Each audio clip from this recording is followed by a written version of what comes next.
Jill, who is also expecting. He brings some worrisome news: all the pregnancies seem to have started on the day of the blackout. This news spreads around town, and in the evening, all the locals gather at the meeting hall to discuss the issue. Some people think the babies are going to be deformed, but Alan assures them the tests have shown no abnormalities. Susan then makes a big announcement: if any woman wants to terminate the pregnancy, they're free to, but those who decide to keep them will have all prenatal expenses paid and get $3,000 each month. The only rule is to let Susan watch and study the children on a regular basis. She also offers a medical team for those women who choose the termination. Once the meeting is over, Jill checks on Callie and learns Ben is moving out because he doesn't believe her story. Callie is starting to believe she may choose termination. That night, all the pregnant women dream of themselves with big bellies while a mysterious blue light surrounds them.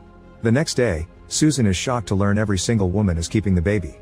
Time passes and the pregnancies continue as normal, so the women take the usual motherhood classes.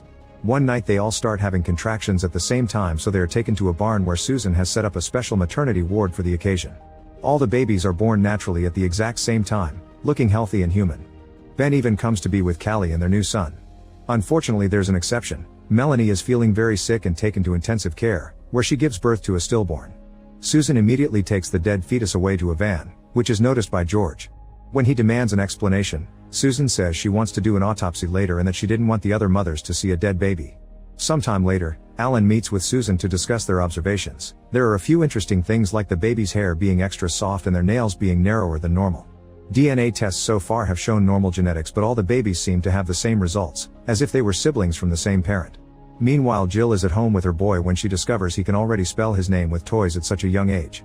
Barbara's daughter already looks much older, and when she throws her food bowl on the ground, Barbara scolds her for it. The girl doesn't like this, and her eyes start glowing to control Barbara's body, forcing her to put her arm in boiling water.